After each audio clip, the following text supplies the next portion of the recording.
Good morning, viewers. You're welcome to NOA River State Dialogue, the program where we weekly sensitize, enlighten, and reorientate the public on government policies, programs, and activities.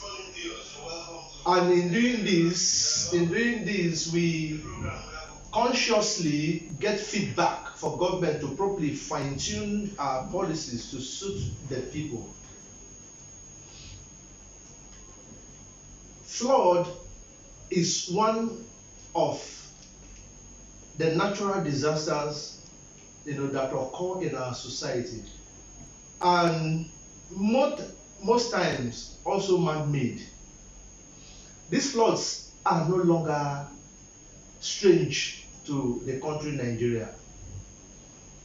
It has been on with us consistently for about a decade now, but more especially in 2012. It was devastating. It was monumental. The floods came, washed away farmlands. The flood came, some persons, the entire thing they worked for was washed away by flood. The flood came and lives were lost, and then people were dehumanized. People were taken to IDP camps where men and women, are lowered beyond humans. This time around, this is exactly 10 years. This is 2022. The early warning signs were there. NIME sent the warning. However, we're here with it again. Worst hit of all time. More than even 2012. This time around, 33 states out of the 36 states were submerged under the flood. With Bayelsa and Rivers was hit. Farmlands have been washed away. Food supply is threatened as we speak. In 2023, we may experience acute food shortage as a result of these floods. As we speak, some persons have lost their entire life to the flood. As we speak, certificates, cars, valuable things have been lost to this flood. People are meant to start life all over again. Record has it that about 600 persons have lost their life due to these floods. What can we say? It's so pathetic. Viewers, today we'll be discussing the topic flood disaster, mobilizing support for victims. I'm not alone in the studio as usual. I have people with me, to discuss this timely and all important subject matter. And on my right, I have Prince SODIN AKIAGBA. It will interest you to know that Prince SODIN AKIAGBA is a waste management consultant to RIWAMA and a member of ENGENNE flood management committee in AHOADA West local government area. Sir, you're welcome to the University Dialogue. Good morning, Nigerians. And just by my left, I have an amiable personality who's not new to the University Dialogue. He is no other person. Mr. Francis ALLI is a public policy and development analyst. Sir, you're welcome once again to the University Dialogue. Good morning. Thank you very much. Yeah, my name is Abiye Senebo. I am an uncle person for today in the University Dialogue. But before we go into the conversation proper for today, I would like you to pay attention to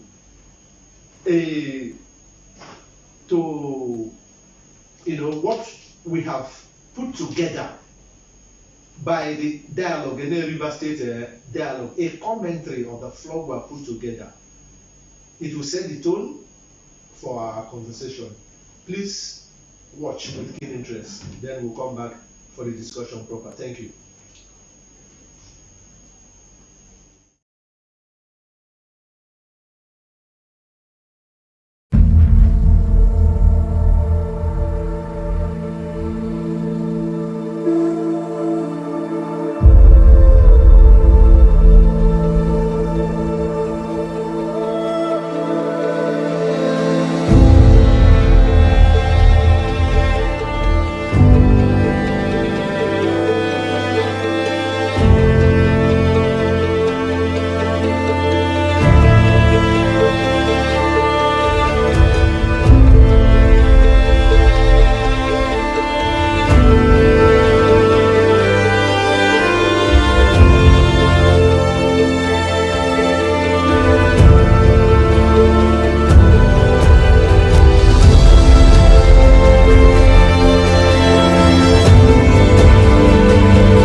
plead and thank the government of AHOADA and the chairman of AHOADA West, who show concern, and we still need more because the materials that he brought is not up to. We want the government and other men in the government to assist us. Things like medicine, foam, food, beans, rice, yam, groundnut oil, red oil, for us to take care of ourselves. Because here we are, the flood, not that the flood has finished, but we will still be here for 2 or 3 weeks before we get home. And our homes, things we have, that is many things that have destroyed. So we need government to intercede for us, to help us in getting back those things.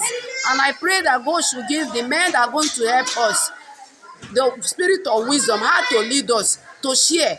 Passing series of problems. No water, mostly water to drink, no food, our houses are submerged, and there's no other way we can do, but we are here in the IJB camp. The local government chairman, on his own, he has tried, he cleared the compound around, send us some relief material, but they are not enough. Other individuals too are trying, but not yet enough. For now, we need food, beddings, toiletries, water, and many other things. Even up till now, I've not eaten since morning till now. But there's nothing we can do. It is flood that has driven us to this place. Look at the compound and look at everything that is happening here. We need something.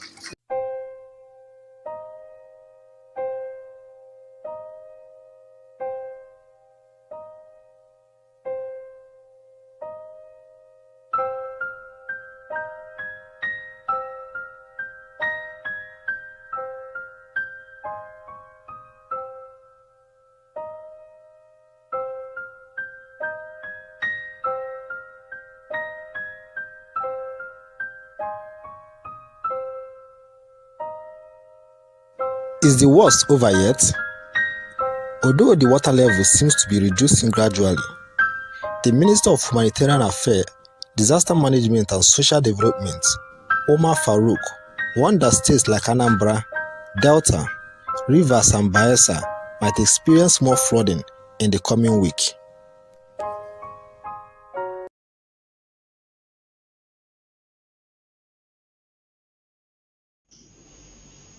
Yeah, you're welcome back to the studio. Let us start on this note. It's so pathetic, honestly, I must say. Their life is reduced to nothing, and then people once living comfortable homes are now beggars and IDP camp, reduced to nothing. It's so pathetic. But Prince, let me start by saying, was the 2002 flood predicted? And if yes, why is it so devastating? The stakeholders, let government, deliberately refuse to do nothing, or did the victims refuse to relocate to higher grounds? Why devastating? Because I can't understand if they were really predicted, and if we know they were coming. Okay, thank you. First of all, I would like to thank NOA River State Chapter for this dialogue. I think this is another platform to enable the world know what is happening. Yes, there has always been predictions. The NEMEX predicted in 2012 the floods came. In 2018, there were also predictions. It came. And then, of course, in 2022, what we experience now, the predictions have always come. Now, when predictions of this nature are put out there, it's not just for communities along the flood lines. No. Yes, we are doing our sensitization for people to move, to relocate to higher grounds as of the part of those who are affected. The predictions also is for government to take proactive actions. And if you ask me, have they done well? Did they do well? Without mentioning words, I will tell you no. That government has failed us. Government has failed us all the way. Because there are certain things that is expected of you who is from a flood-prone community or area to do. And there's another thing for government to do what he or she is supposed to do, not forgetting that the primary responsibility of government is to protect lives and properties. Exactly. And so if there are predictions from NEMET and other agencies of government, their hydrological services also, they have also predicted. Question I want to ask, what did government do? What proactive steps did they take? What kind of responses did they put in place? Infrastructural development, relocating people to where? That's the question I want to ask. You're telling your people you have to move, of course. You have to save your life first. They will ask you, where are they going to? Because even in the communities, we have the poorest among the poor amongst us. So government has not done well. The predictions have been there. What can one do? People have lived all their lifetime in the communities.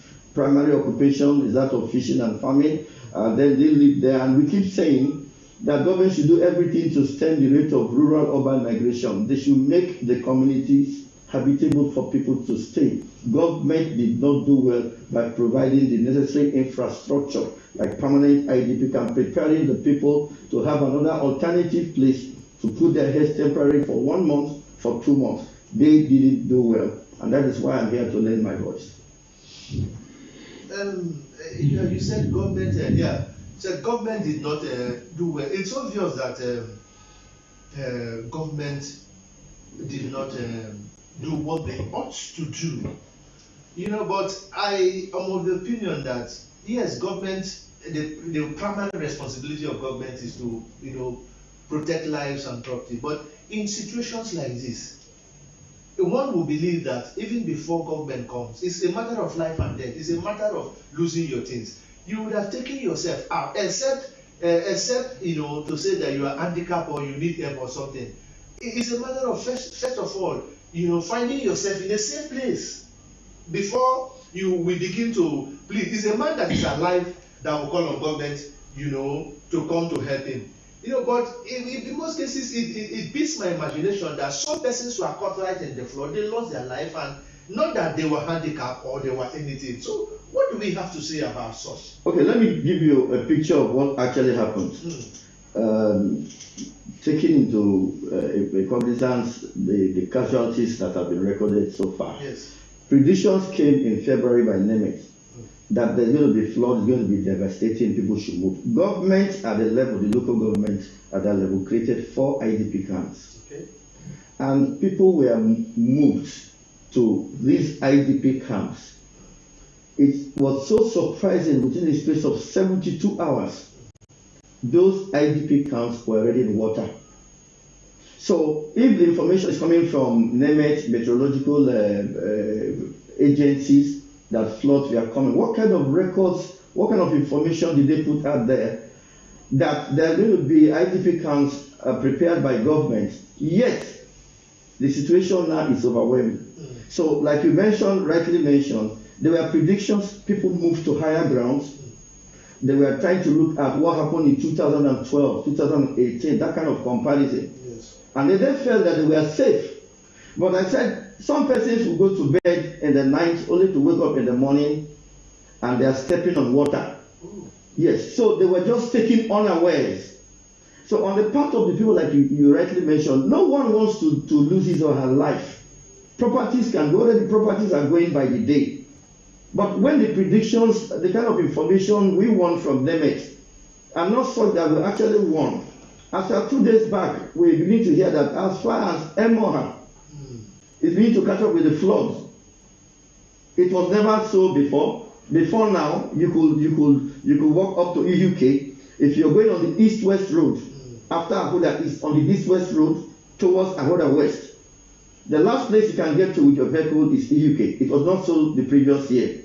So when NEMET and other agencies of government started with the responsibility of giving us information, statistics and data, they should give us one that people could use to have information to decide on what to do, either to abandon their ancestral home forever. Because when you say people should move, it's not as if they are going on a picnic on holiday. You go light, pick some few personal effects and you're off. When you're asking a man that has lived all his years in his community to move, What you are asking that man or woman to do is to be prepared to move all he or she has saved over years. Your beddings, your furniture, even your fishing materials, your few crops, everything has to go. Some persons have these iron mega boxes that they have had in the 50s and the 40s. They have to move all that. Transistor radios, these are the little things that give them comfort at that level. So when you're talking about movement, you should look at a coordinated approach where government itself should have to provide logistics. They can hardly feed. Look at the economy of today. And not to talk about hiring vehicles to move. If you have to relocate from one part of the city to another, you know the logistic cost, you have to hire vehicles and people to move. Now, for a man, a woman that you can say is part of amongst those we can classify as the poorest among the poor to move, how much funds, how much logistics do they have to move all their belongings? They have tried to move. For those of us who are in the cities, we have accommodated as much as we can accommodate, even beyond the WHO recommendation that you cannot take more than maybe 4 or 5 persons in a room. We have exceeded that. My sitting room, you have people all over. I don't mind. But the ones you see even going to IDP camps are the ones that don't have anywhere to go. They have moved. Like my properties in what I have 30 plus of farmland, all is gone. What we did in 2012 was to sensitize people enough to move. Aside that, we were getting those that cannot get wood, they can get Indian bamboo, to prepare a makeshift shelf. And you put your things on the shelf. As we speak now, even with all the preparation I have done, the water level of this year has exceeded that. So where do we go? And we keep saying that government has to do what they need to do. If they have necessary data, verifiable information that they can take informed decision, policies, they should do that. They should do that. We need a permanent IDP camp right now to accommodate them. Permanent IDP camp with storehouses where they can assist these poorest among the poor to move the little things they keep as comfort all their life. And they take the inventory and keep it there till after the flood. As per the situation after the flood, that's another thing altogether. Because what they are experiencing is trauma. It's traumatic. I saw the footage. Somebody was saying he has not eaten since Monday. People have not taken meals for 2-3 days. And a bag of pure water sachet is 1,500 naira. That is if you see it to buy. And if you even have the money to buy. So if you want to look at how prepared, I was saying government needs to take proactive action. I said the primary responsibility is to sustain, to keep life and properties. What you call IDP camps, I question how functional are these IDP camps? What is supposed to be in an IDP camp? Water is very essential. Talking about hygiene. When you cannot even have water to drink, not to talk about the polluted water we see to bathe. The same water they bathe, they defecate, is the same water they manage to drink in worst case scenario. What we are going to see is an epidemic after this period, waterborne diseases. And so government must take proactive action. The prediction from NEMET was for those in the flood-affected communities and also for government agencies. And I say government has failed because you asked me. In 1969, the flood was there. In 2012, it came. 2018, it came. And we have a National Assembly. We have the Ecological Funds Department. We have other agencies. What have they done as per proactive actions to say, well, we have you amongst us, the poorest among the poor.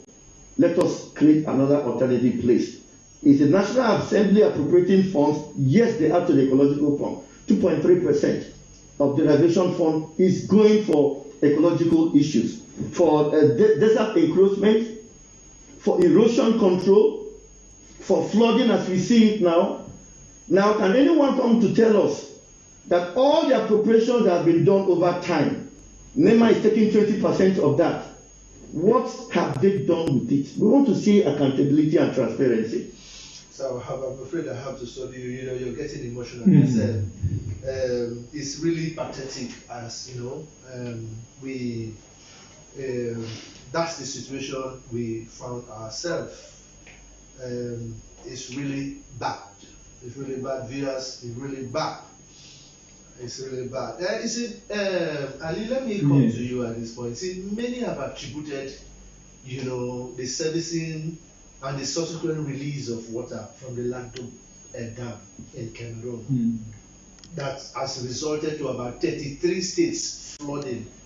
With Bayelsa and Rivers and Sister State Bayelsa was it.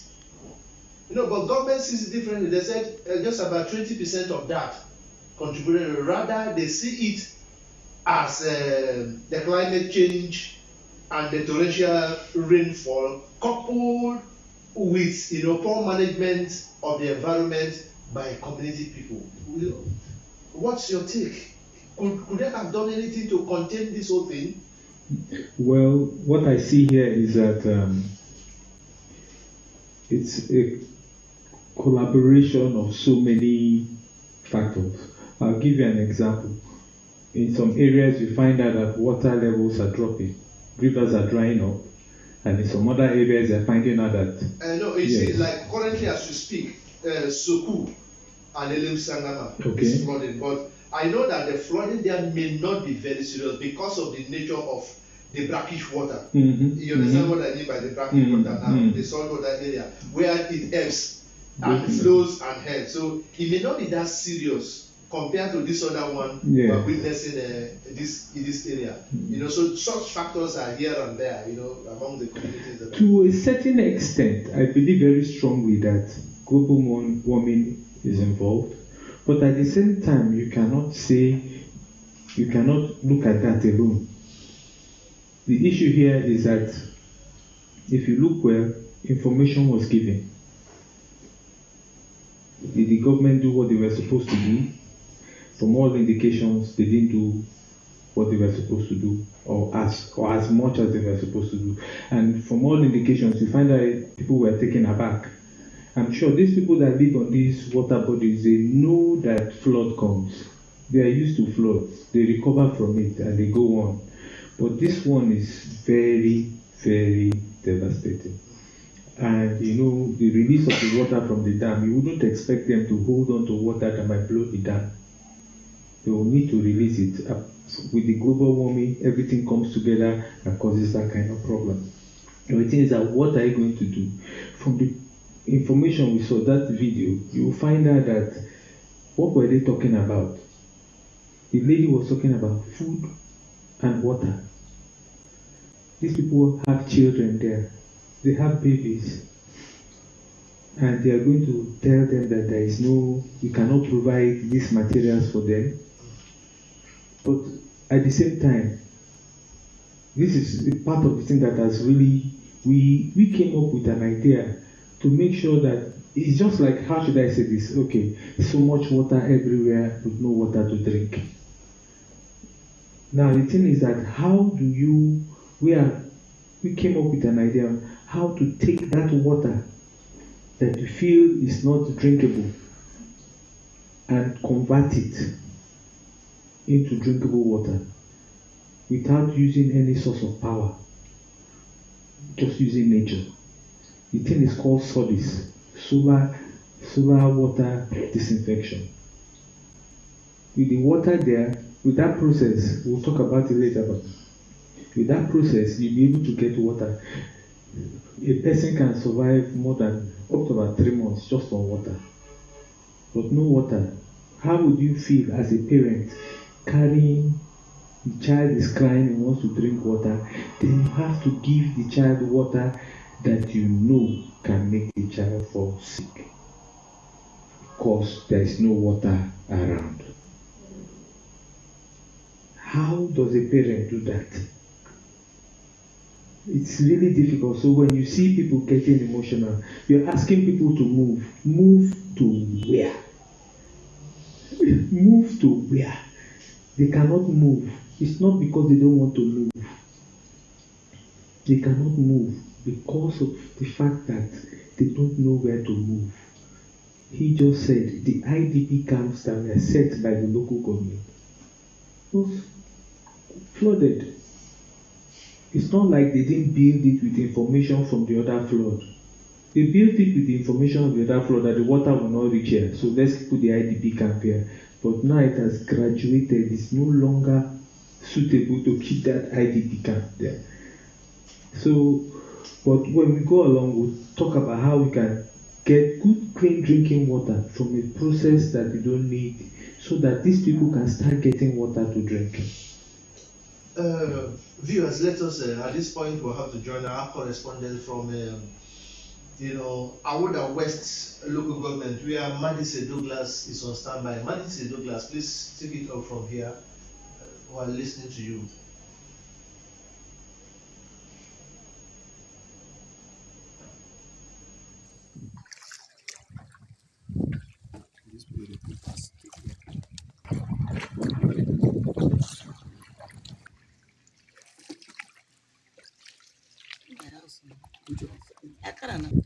Thank you, Mr. Abiy for having me on this program, NOA Rivers Dialogue. Hello, viewers. This is Madise Douglas, the Community Orientation and Mobilization Officer, National Orientation Agency, AHOADA West Local Government Area of Rivers State.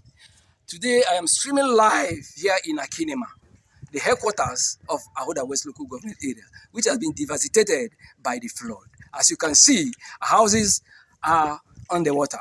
All the houses up to window level, lintel and roof level. The people are nowhere to be found. As you can see, they are taking refuge on the main road. And I have with me a lady who is a victim of the flood, who is going to share her experience with us. Her name is Mama G, as she is popularly known. Mama G, what are your experiences now in this flood? In my front, my house inside water, window level, everything are condemned. And we never achieve anything. And when we will come back, nothing. We are crying for government. Let government come and help us. And we are living at Share Road inside Canopy. Beg. We are begging. As you have heard from her, that is this situation the people of ENGENNE and AKIAGBA in particular are passing through. They need the help of government. What can they do? This has been the situation in every flooding year. As you can see, all the houses inside the water. The people have to stay for the next 3 to 4 weeks as the water is gradually receding. And as you can equally see, all these houses, after now, what will happen to them? Government, they are pleading for government to come to their aid by sending building materials for renovation, so that immediately after the flood, they can still renovate their houses. Over to you, presenter, Mr. Abiy Senebo. Thank you. Thank you, Madise Dia, for that thought-provoking and insightful, report there. Oh, it's viewers, it's pathetic. You can see the situation there. It's really, really pathetic. And I believe that we're not just going to streamline this program. We will also look for a way to mobilize support, because government cannot do it alone. It's overwhelming. And that's the reason why, today, the NOA River State Dialogue has really, dedicated today's discourse to mobilizing support for the victim. Sir, let me just say this. Now, the floods, from what we are, although very slow, gradually receding, from your assessment on ground, what are the likely prospects? What are the persons, the lady asked a pertinent question after the flood. What next? What are they going to do? Everything has been swept off. From your assessment, on ground, what are the likely prospects and challenges for the survivors of the flood? What is going to be their fate? Well, before this time, I want to say there was a state of hopelessness and helplessness until the government of Rivers State, they approved the 1 billion naira set of well-considered committee on tax. The local government area chairman has done quite a lot. The area of relocating people, rescue operations, medical needs, which is still ongoing. I thank His Excellency the Governor of Rivers State. That brought some kind of hope to them. But it will surprise you to know that AHOADA West local government area is worth it. Even with the setting up of that committee, the committees have not been able to assess the local government area. That is to the extent of how devastating this situation is. They hear on radio, they hear through gossip and hearsay, they hear from every other source that a 1 billion naira has been set up, not for the local government alone, but all flood-affected local government areas in Rivers State. They have not seen the task force committee persons because the task force committee persons cannot assess AHOADA West local government area. On the East-West Road, the road is cut at 4 different points at Uhuke, at Okwebe, so they cannot be there. So now when you say that there's going to be hope, they want to see something. But for what the local government chairman has done and the few he has received, he's been receiving some materials from the task force. But we expected that at least government presence will behave apart from at the local government level. Not forgetting that in 2018, the vice president visited and then gave them a lot of assurances they're going to dredge the River Niger and all that. That dredging we never saw. So now they are affected with the flood. After the flood, what happens? All farmlands are in water.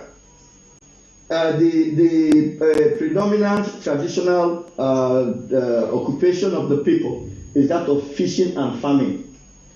In the month of February, March, April, they have done some kind of harvesting. Last year, the predictions, we thought there's going to be flood didn't come. So a lot of people have mobilized all they had to go to farm. Now, before September, before the flood started coming, a lot of people were going to harvest prematurely, panic harvesting. A lot of farm crops and products are in water. Those that rear livestock, all the livestock, everything gone. So now that they are affected with this flood situation, that they cannot get potable water, the food items they bring, a family of about 4 or 5, you give them 3 cups of garri, not a half bag of garri, 3 cups of rice, not a half bag of rice, few indomie to eat for how many days, a father, mother, and children, not to talk about medical. It's like that. It's so overwhelming. It's a national disaster. Even the local government cannot carry it alone. The man has mobilized boats, he has mobilized food items and material, but it's not enough. How much is the budget? And I keep asking the 1 billion naira that has been approved by government, what is it meant for? Is it for assessment and profiling? Or is it to provide food items? Or is this going to be used for flooding time, like getting back seedlings and stems for the farmers? Is it going to be deployed for building materials? Because all of the buildings are gone, roof members gone. All you can see there are reptiles, snakes, and all the rest if they are coming back. So there's still a state of hopelessness because those who have resided over the years in their communities, and that's why some of them refuse to move. Like the question you asked, where are they moving to? No functional IDP camps. We have IDP camps, but there's no place that's going to be as home, like your own home. No place, you know. And then, of course, those that are going to the IDP camp, you go there, you see the crowd. What are they deploying? So even with the state of helplessness, I want to appeal to government. If it is election, they're going to have an information center. If the government can have an information center for flood, people need to hear what's going to happen. They want information. What is government doing? What are they going to do after now? What is the hope? What is the program? They are disconnected. And so that is bringing this state of helplessness, hopelessness, trauma. The trauma is such that when you look at them, you see they are drained from head to toe. Fear of the unknown. You're coming back to your home to live with reptiles. Government has not carried out any program to tell them, please, when the floods recede, it's stagnated right now.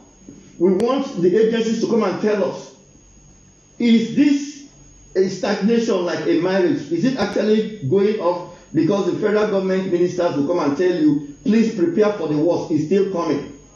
So it's neither here or there. The panic continues. But it's going to be worse after the flood. Because you move into your house, all your doors, your wooden member down, everything, no security, nothing. Your farmlands, everything gone. Where do you start from? These are people that go to farm, they harvest, they go to bush markets, they sell the little that they get, they're able to send their children to school. I don't want to go to the area of school. For all those students and all in the communities we have flood affected, no school for them this time. We have to stay alive. Medical facilities all gone. And then they come in.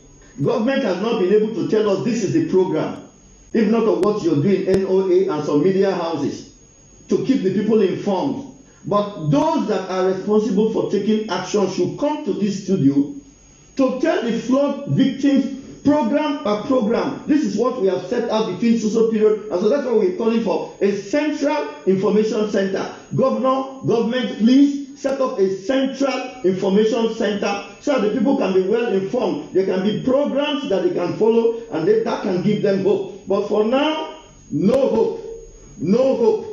That is what is even causing them trauma.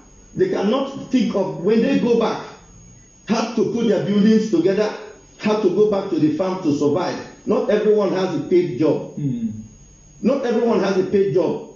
The government has to give these people assurance, real assurance. They are dying by the day. I was saying before that when it started, you could see corpses floating on the rivers or Rashi River. Corpses were floating. You don't know where these corpses are coming from. And I said there are those that decided to be where they are, thinking that the flood is not going to be devastated. They are caught up. If government can be overwhelmed with the flood of 2022, then you imagine those that are in the flood-prone communities, what they are going through right now. Whatever the local government area is doing, whatever the state government is doing, is nothing compared to the trauma, compared to the logistic needs, compared to the needs of these people in these flood-prone communities. 72 communities in AHOADA West. Last count, 2006, population was 250 counted. And in 2018, they declared that over 180 people displaced. Mind you, when you go to IDP camps and you count the number of people that are at the IDP camps, that does not give you a figure of those that are displaced. A lot of people are hanging out with their friends in other communities. So when you want to look at that, I want to pray and believe that agencies that are into statistics should come in and capture real data information that government can use for policy, for decision making, for appropriation of funds in terms of flood affected. Without data, you cannot work. And you don't use old statistics to work. If you're going to use 2012 statistics, it's not going to work. So that again calls for my plea that all agencies of government saddled with this responsibility should work in synergy with the local government area. They have enough information in terms of the demographics, how many households, occupation of the people, in terms of the children, in terms of the age, in terms of the sick, in terms of the cripple. We even have cripple amongst ourselves. So this demo must come in so that government can take proper decision, planning, as to how to take care of these flood-affected communities. But I plead and I pray that all over the world, whoever is listening to us on this program, as you go to bed to sleep, understand that there are people that have not eaten for 4 days. Understand there are people dying every day of pneumonia. A child passed on 2 days ago out of convulsion. And up till as we speak, we are still having snake bites. Snake bites. I have said there are people that thought that the flood would not get to them and they cannot. Not everyone in riverine community can swim. That is the truth. So a lot of people have passed on because where they felt was a safe haven, high ground, the floods have taken over and nobody is reaching out to them. I know that the local government chairman has a rescue boat and all security agents, the JTF police is working with them. But you can only get to as far as you can see. There are those that are still inside in Ekpeya communities and ENGENNE community. I said we have about 72 communities along the coastal line. Not everywhere can be gotten to. A case in study is a man that was hung on a tree for 3 days. Somebody was pulled by the flood, and the man, with fear of where the flood is taking him to, had to hold on to a tree. And the man held on to that tree for 3 days, shouting for help. People could hear him shout, "Please, I am dying." I asked the question, what responses of government did they deploy? Because in terms of emergency, saddled with that, we have the Nigerian Army, Nigerian police, road safety, the farmer federal emergency road maintenance has to come in, NEMA. When you talk about such response, if it's in developed countries, you see helicopters hovering everywhere to save one life. How can somebody hold on to a tree for 3 days? It has to take the guts of a fellow human being that was touched to go with canoe, with all the risk of reptiles they saw. This is not movie, to rescue that young man. He's from Bayelsa State. They live in Port Harcourt, University of Port Harcourt. And I put a question sign to government responses. First of all, we are expecting government to prevent. Where you cannot prevent, you see how you can save. How prepared are you? What are your responses? What are your rescue operations? That somebody will be crying in the bush to our hearing for 3 days and no rescue operation was deployed. I want to plead with the entire world, please. Those who are in flood communities in AHOADA West, I said we are worst hit. In Upper Ibema, Indoni River State, they also hit. In AHOADA, AHOADA East and other parts. But AHOADA West, local government area, we are worst hit because no one can access that local government area. Not even the government task force with $1 billion can access. They only bring food items, some relief materials, to AHOADA East. And then the local government will be saddled with all the responsibility of trunking them logistics to those areas. If you allow everyone in the rural area to come to the urban center, there's going to be security challenges. But that is what we are calling for. People who have lived all their lives, youth in the community, you ask them to come to urban centers, they don't have where to stay, they are like destitute. Then you're going to have a lot of security challenges on your hands. This is election period, yes, but we are pleading. I am speaking in this manner because I am from Jankrama in ENGENNE, AHOADA West, one of the flood-affected communities. I go there in tears, I come back in tears, and my people don't have any hope, and they are using taxpayers' money to do whatever they are doing, from Ogbogono in AHOADA West to all over. The gas produced in LNG is coming from Orashi area. We have how many oil wells in all of the oil locations in a way, in what we call Akinima, in Edaburi Joint Rama. With all the wells that we generate for 13% to sustain this oil, this nation, we ask the question, at a time like this, when the people are in pain, when the people are contributing so much to the national economy, what do we do for them?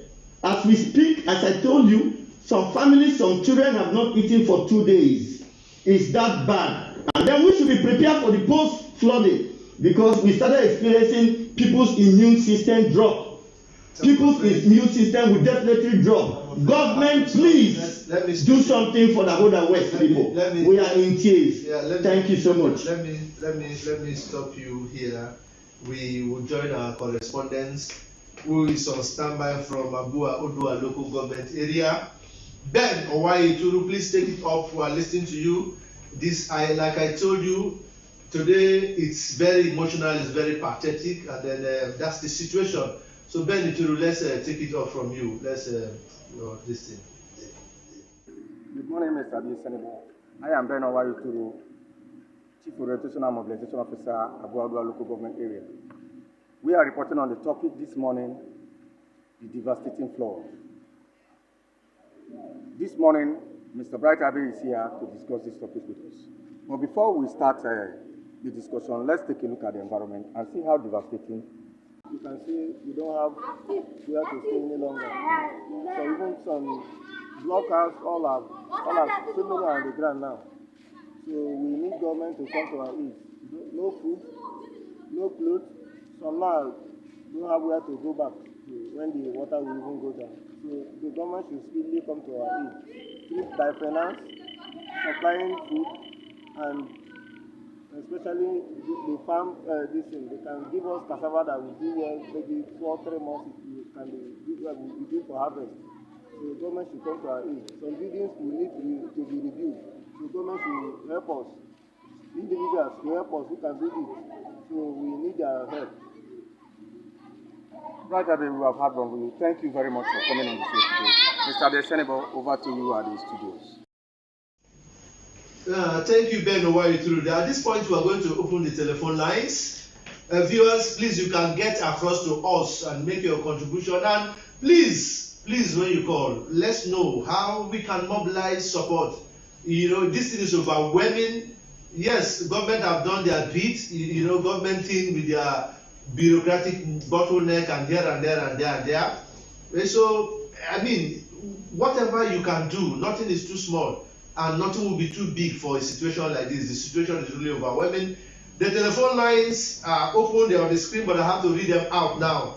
They are +234 9166587355. I take it once again.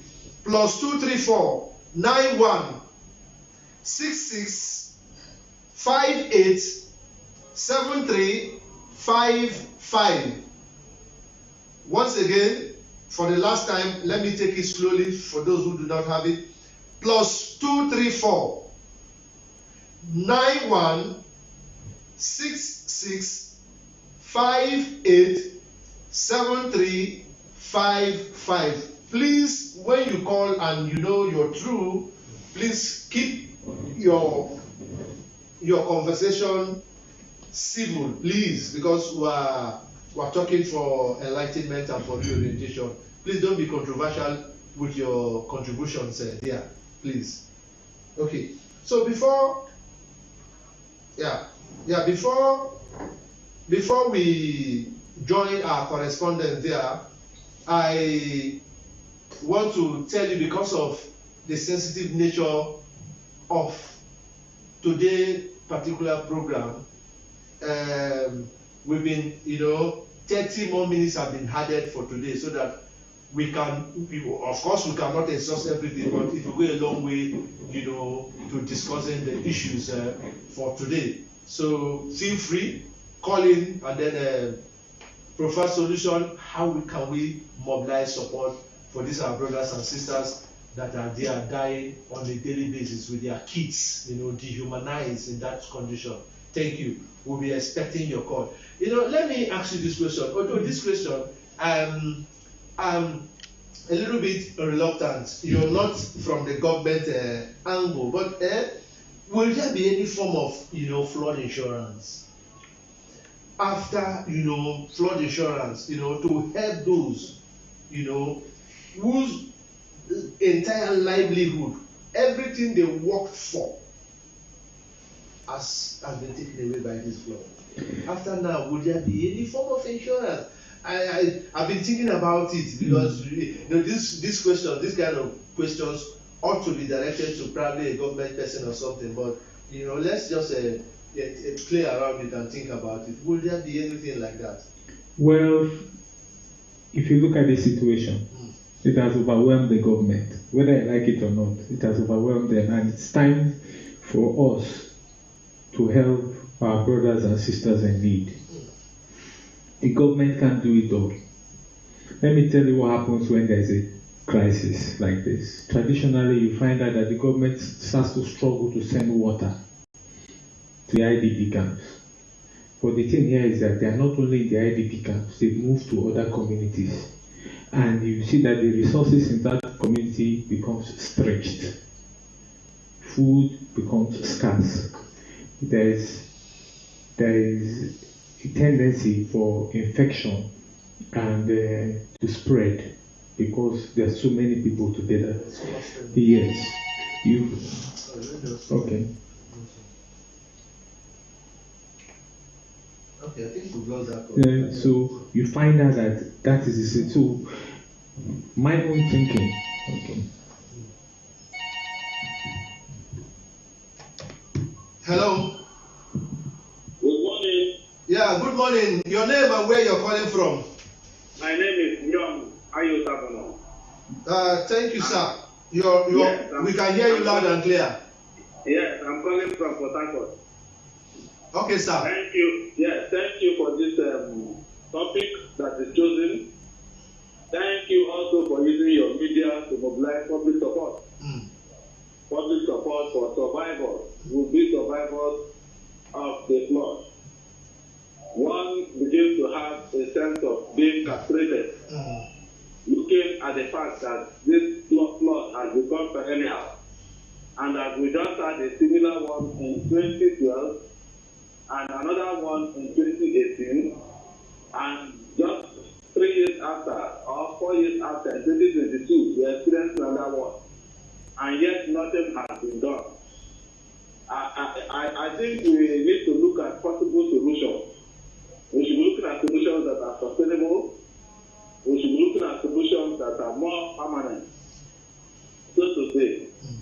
One thing is very clear, that we have not taken ourselves seriously as stakeholders.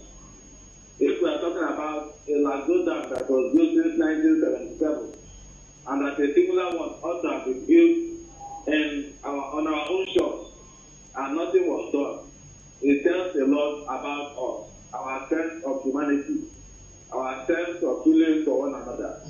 But going forward, I think here, for us around here in the Niger Delta, we cannot take away the issues of accountability. Going through the currently flood-prone areas, when we are alerting the people to the fact that the floods are coming, we did some pilot campaigns as an agency, and then we discovered that issues of accountability are not being taken seriously by government and at the community level. When I say issues of accountability, we have a main interventionist agency, the NDDC, and yet contracts have been given to expand the canal to make sure that the areas, the rivers, the floods, the rivers, the canals, the creeks are desilted, so that they can take more water in periods like this. Most of those contracts were abandoned, and the people who had those contracts, who have been displaced substantially, they are not brought to account. The second one is that we also know we have been talking about issues of climatic change, but nobody has taken it very seriously. And so when there is heavy rainfall like this, we begin to experience flooding, I think we need to put in place, both as government and citizens, NGOs, and the media must be also at the forefront and getting government and those that are responsible to look at the relevant structures to deal with issues of climatic change. We need organizations like SEMA, that's the State Emergency Management Agency. I don't think that we are having such an agency here. These are things that we need to put in place while we are looking at the issues, the larger issues of building the dams, replicating what, like the Lago dam, that can contain more water here. So our environmental habits too have to be seriously looked at. I think I should stop here so that others can contribute. Thank you. Thank you, sir, for your wonderful contribution there, sir. Thank you. Yeah, just before. It's what I was saying. You see that people now move to the IDP camps and move to other communities. The resources are under pressure. You find out that there will be security issues. The need for water will be very, very high. And now the thing is that it's time for us to start giving the necessary information to people on how they can best take care of themselves in this situation. Whether you like it or not, we cannot all sit down and look at government and expect them to do everything. So I'll give you an example of one thing. When the tsunami hit in 2004, 26th of December, if I can remember correctly, we were sitting down watching what was happening with the tsunami, and it was devastating. A year later, and before I saw something there, it was beautiful. They found a way of making sure that they can get clean water from dirty water. That's number one. Then you found out that when Hurricane Katrina hit America, people were living in the dome. They call it a stadium, a dome like that. They ran to the dome. It's in the city in a developed country. It took 5 days for them to get water to that place. So you find out that you as an individual, if you don't have necessary information to take care of yourself in this kind of period, when things like this happen, you are in a very hopeless situation. Now, the thing that is making me say this is that during that period, we did a lot of research and we found out what we call SODIS. is solar water disinfection.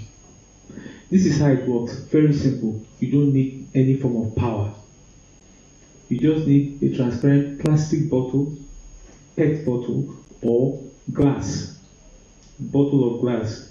Clear bottle of glass, not colored. And okay, I think that's, let me just show you. Okay, this is it. You put in water to this level.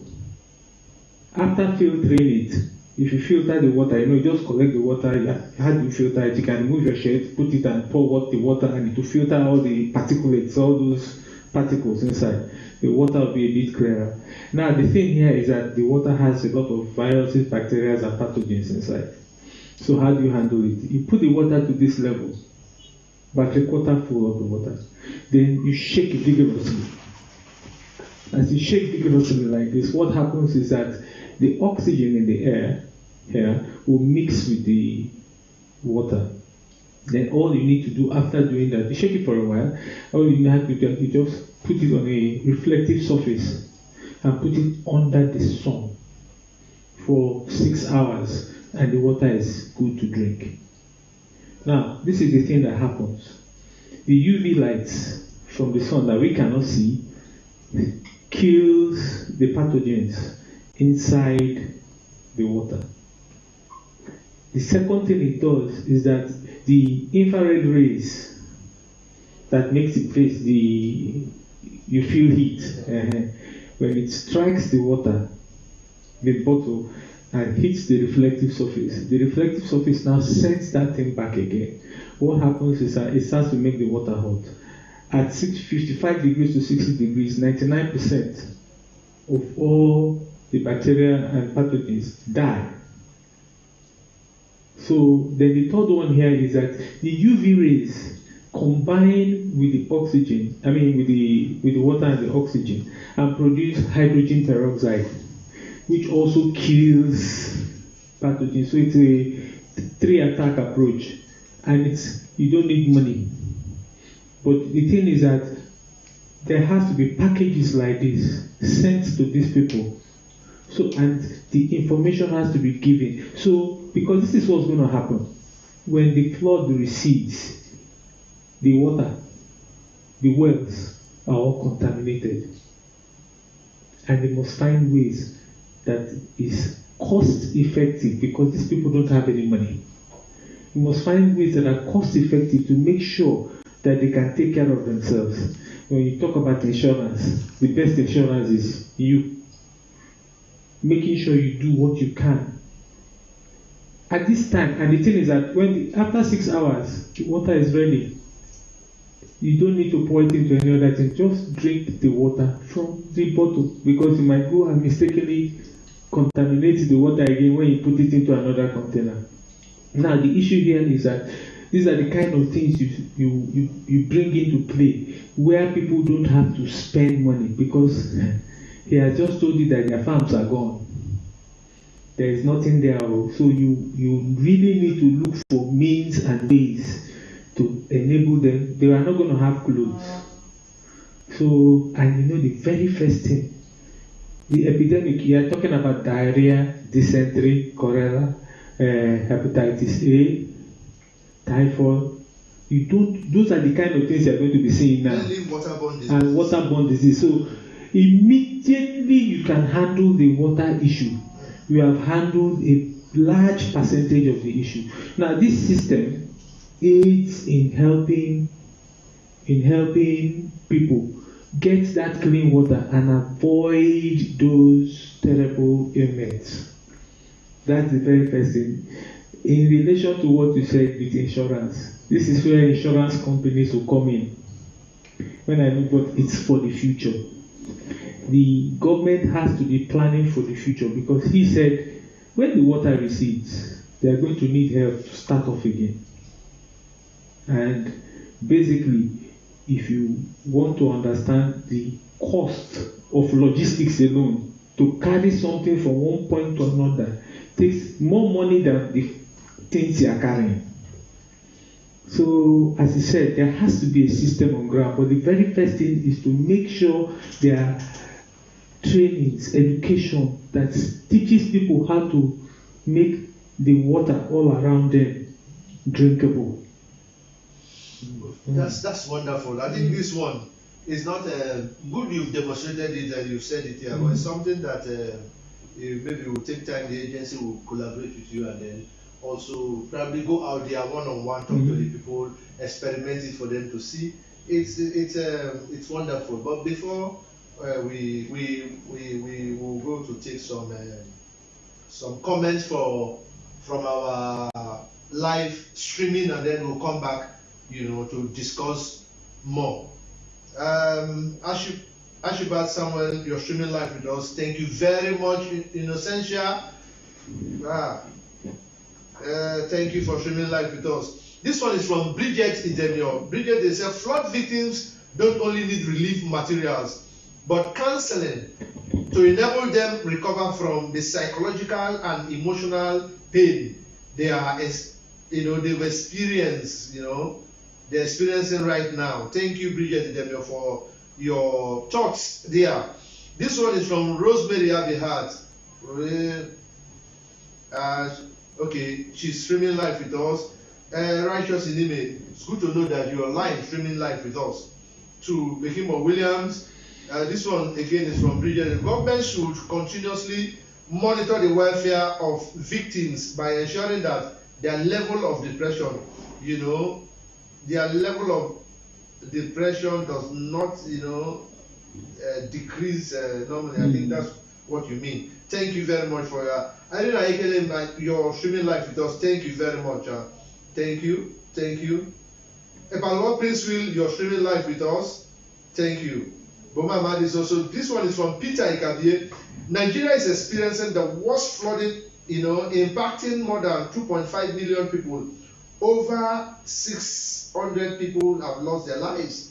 This calls for serious concern from the government at all levels. Thank you, Peter Ikabie, for your thoughts there. Faith, thank God, it's good to know you're streaming live. Mekimba Williams said this. He said, disaster is disaster, whether flooding, earthquake, and any other. Privileged and opportune person have to respond to victims' relief, no matter how small it may be. Relief is relief. Not everything,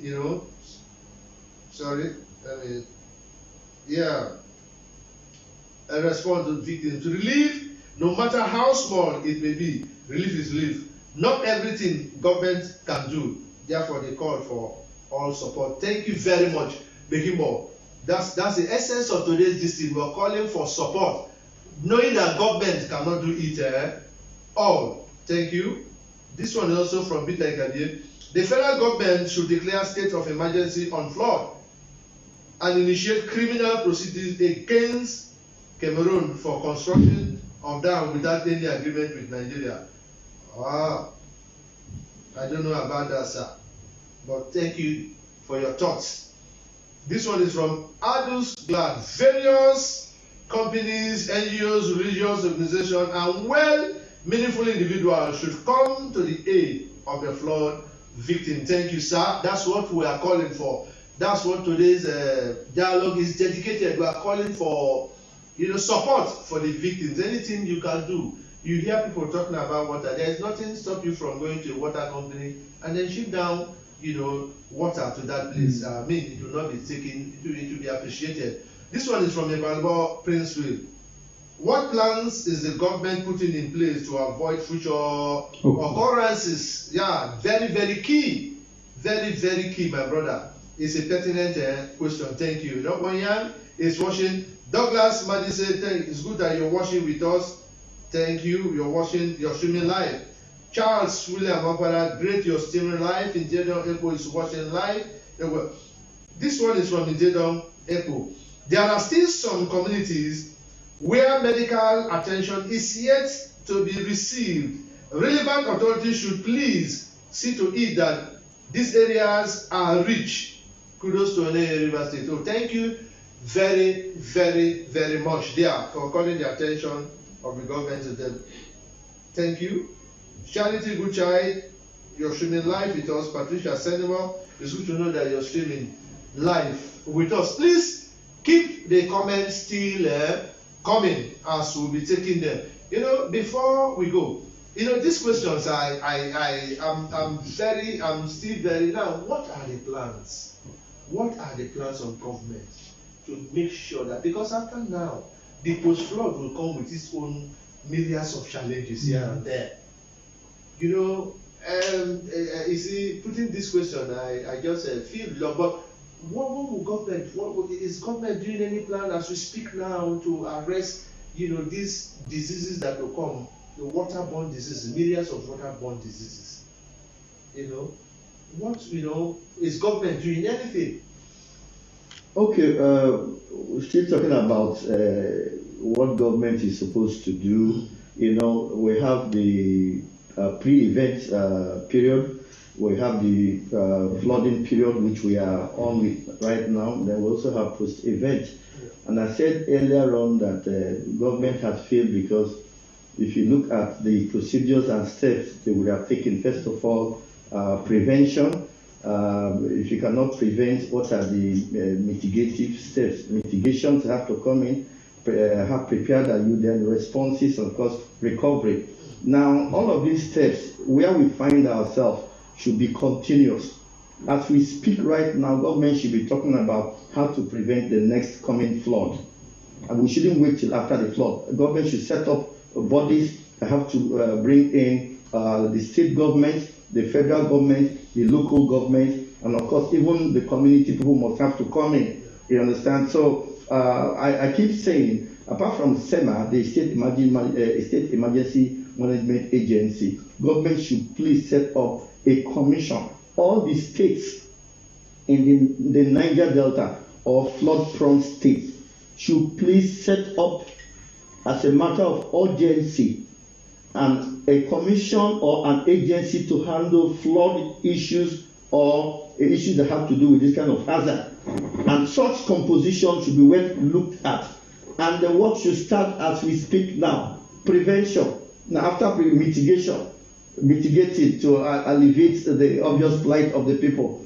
So while that body should be looking at dredging of river Benue or river Niger to take in more water in terms of reservoir, while they are doing that, while they are carrying out programs that have to do with shore protection, piling and all the rest, while all that is going in, bringing in all the government agencies like the interventionist bodies, the NDDC, the ecological funds, every parastatal that has something to do with this type of hazard should be brought in. That this body should be considered to start thinking about the flood issue, how to engage Cameroon government, because the statement they are talking doesn't make sense to me. It's either here and there. Government will deny this. The members of the public don't know what to believe, whether there was an agreement or not. But because they have set up the Ecological Fund project in 1981 and NEMA came in 1991, they did this preempting that these issues will come. Not only in desert encroachment in the north, erosion has been with us all through our life, and of course the floods is increasing by the day. All agencies, both the National Assembly, relevant committees, saddled with the appropriate fund, should come in. They should look at that holistically and that body. Now, in terms of mitigation, that is where we are now. Mitigation, rescue operation should be continuous. Deployment of relief materials should be continuous. Evacuation of those who are in pain, in need, should be continuous. And that's why I want to say thank you to AHOADA West Local Government Area, but it's not enough. He has set up a committee with boats, but how far can they go? They rescue the ones that they can rescue by the day people are dropping. I speak to you, earlier on said that the immune system of those that have carried on for about 2 weeks, the immune system is dropping. So we need medical attention right now. We need medical attention. If you're a faith-based organization, you can help. If you're an international body that is to help, come in. If you own a private medical service facility, please come in. It's not something that government can do alone. We are pleading with you all over the world that those in flood-prone communities, they are in pain. And let me tell you, if there's an epidemic, don't you ever think that only those in the flood communities that will suffer, because they'll bring their diseases, the contagious infectious diseases, to the urban centers, and then you know that there is a big problem on our hands. Before it escalates to that, if you are a donor, if you're into medical healthcare provision, please Whatever you can do, do. Now we need it. Those that are producing pure water, wherever you are, please do that. Unfortunately, for AHOADA West, you cannot access. So they have a central IDP camp at AHOADA. From there, you can access every other community in Onelga, communities in Obaibe Maindoni, in Abua Odual, in AHOADA West, even part of AHOADA East. They are affected by this. So bring all your relief materials, all your donations to the central place, and then hand it over to the local government. Somebody must be held responsible, accountable for every item received in the stock. Some items will not get to their destination till after the flood. Some items will definitely not get there. So what's going to happen to the people after the flood? Ministry of Agriculture, the universities and institutions, can you please come up with improved variety of seedlings and stems so that they can go planting before the next floods? They will harvest. All hands must be on deck. It's a critical situation. And then if there is food shortage, you can want to imagine what security challenges that we are going to face, even here in Port Harcourt. You think it's happening to people, you're folding your hands, you don't want to help. We are appealing because we see danger coming. If government does not take proactive steps, danger will definitely shoot up. If you relax and you say it does not concern you, as a philanthropist, humanitarian, or you are into faith-based organizations, the big churches, please come in. And in all of your donations, as I said, the local government chairman should be held responsible. They are the closest tier of government to the people. In all of the communities, we have CDC. In all of the communities, we have the traditional institution. In all of the communities, we have settings where women call themselves women leaders. We have compounds. In the setting we have in River State, every community, they have compounds. Number of families under this compound. So whatever you're bringing, one, they should receive it properly. There should be proper record receiving these items. The ones that they are deploying down, people should acknowledge receipt of this item because of accountability. It has to start from us. Somebody cannot have 2 bags of rice and your neighbor is having 3 cups of rice. Something went wrong somewhere. In terms of distribution, it should be equitable. It should be evenly distributed. So please, even to His Excellency, the Governor of Rivers State, the body you have set up is well constituted with technocrats, civil servants, people who know it all. But I want to make an appeal. Bringing the CDCs of communities into such committees, bringing the traditional institution, because somebody you should be able to hold that man to account for your 1 bag of rice. So now, after the flooding, where do we go from here? I want to appeal that the state government has said information communication centers should be set up. People should be sensitized.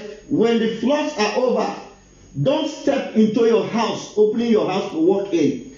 All the snakes, let me break it down. All the reptiles are hanging on your roof. Please, I beg you, possibly don't move into your apartments in the night. When the floods are over, please wait till when it is in the afternoon. You open up the place, you ventilate, and don't forget, these reptiles are hanging at sock away on the ceiling because they too are running for their dear life. As you're going to higher ground, they are going to higher ground. The experience is everywhere. Those that are on the road with tarpaulin, they kill snakes every day, and there are snake bites every day. So if you're moving into your apartments after the flood, I beg you in the name of God, open up your windows, your doors, your kitchen unit, your wardrobe, the sock away. If you can, that is, I have to call on government again, please. Fumigation. Government should please deploy chemicals and experts to fumigate these areas. If it's just mosquito bites, it could be treated, stagnated water. But some snake bites, we have lost lives to snake bites. We don't want to lose more lives. So wherever you are, anywhere in the world, we want to beg you that people of AHOADA West, people of Obaibe Maindoni, people of Abua Odual, people of Rivers State, those that are in flood-prone communities, some have not eaten. Some don't have means of livelihood after the flood because they depend on fishing and farming. If the insurance companies can come in to insure these farmers, very well. And I want to appeal again to His Excellency the Governor, please, we want food storage facilities. Food storage facilities. People who go to harvest should be able to save. In Port Harcourt, when the flood started, you could get a basin of garri for 6,000. At the community level, because of panic, people were coming to rip them off their labor for 2,500. But they did all that. Those who went to buy from these communities because they had enough food should understand that after the flood, there's going to be a life. These people don't have anywhere to go. Right now, they cannot feed. All the cassava is rotting. Yam, plantain, everything is gone. And then you now have to imagine how long does it take for a crop planted today to get to the point of harvest. 6 months, right? So please improve variety of seedling. And there is nothing wrong after your demographic studies to provide grants to put them back to their feet. If you do not do that, the mortuaries, the mosques will be full. That's the situation. Because I have been there. Some are saying the age, they are not going to move. It's better they die in their buildings. So in a nutshell, please, government, set up the committees, involve the traditional institution, involve the CDC, involve the women. AHOADA West is worst hit. I say thank you to the local government chairman. Please don't stop doing what you're doing, but we need more donations. Take it to UK or take it to the AHOADA local government central IDP camp, and the local governments will take it there from there. In our area, the ENGENNE, we have the ENGENNE flood committee. We also have the AKIAGBA flood committee, and we have other committees in Obaibe Maindoni. I'm sure in Abuja they also have. Deal with the rural people, and let's save ourselves the burden of tomorrow. For now, please, I want to say thank you for NOA. I want to thank you for NOA River State for this dialogue. I cannot thank you enough, and I want you to continue. Please don't talking about the flood issue, even after this time. Thank you. Thank you very much, sir. Thank you very much. Thank you very much. Viewers, you've heard, and that is the reason. It is a special edition. You can see, we even gave it more time. We had to put 30 minutes to exhaust these issues for you to know that this particular edition of the dialogue is dedicated to mobilizing support. Yes, because the people they are dying by the day. There are kids, there are children, their sanitary condition, they are dehumanized. A situation where women and men will be in a hall seated, sleeping, and how do they, if a flood, in some cases floods are overtaken, how do they defecate, how do they drink water, all this they just think about it. So please, nothing is too small and nothing is too big. Please, we are calling on your help. Just whatever you can provide at this time will not be taken for granted. Sir, if we were winding up right now, we are just winding down now. There is this warning. Just yesterday I was listening to news, and then they were saying that the floods are not yet over. Yeah, that they should expect about 5 states as were specifically mentioned. In this situation that we are now, already the situation is already overwhelming. Even the government is overwhelming. So what do you think? What next would we do? What is can we do to contain the whole of this situation? If what the government is saying is anything to go by. Clearly, you find out that this situation was not expected, and a lot of people that would have been able to do something about it don't really know what to do. It now turns back to the citizens to now come together, find areas in which things can be made available for these individuals, because whether you like it or not, as he said that those IDP camps have been flooded, these people are going to move up. You should be able to prepare for their move. If you don't prepare for their move, the problem you are going to see after the epidemic, no food, then the next thing you are going to see is security issues. Because these people are not going to be working. And because they are not working, they have to feed. And because they have to feed, they will now, you can't, a hungry man doesn't really understand what they're saying except you give him food to eat. So when you see him get angry, how do you expect to go and campaign in those areas as a politician? It's going to be difficult. So you find out that there's a need for us to start other local governments that are not affected by the flood should be able to have camps, open up areas that can house these people, so that you don't have to go too far to give support.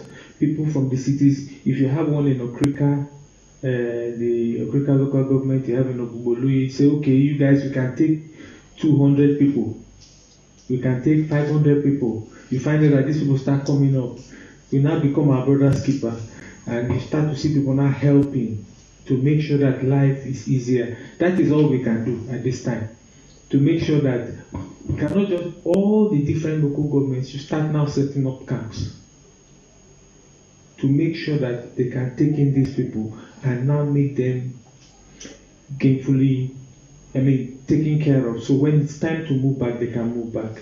But this thing has to be, you have said it now, fantastic.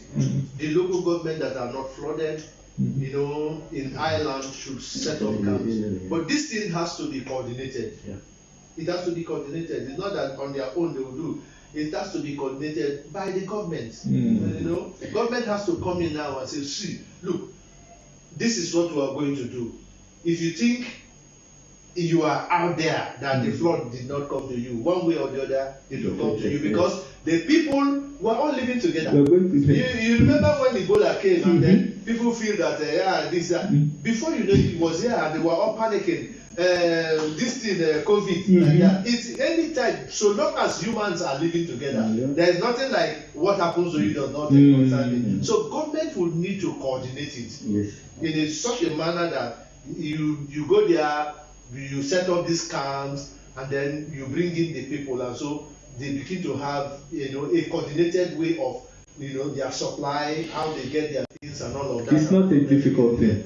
And again, I also want to use this opportunity to call on the NMA, the Nigerian Medical Association, River State Branch. Please, this time around, the people, they need not only food, there are all kinds of these diseases and everything, that this is the time you're needed.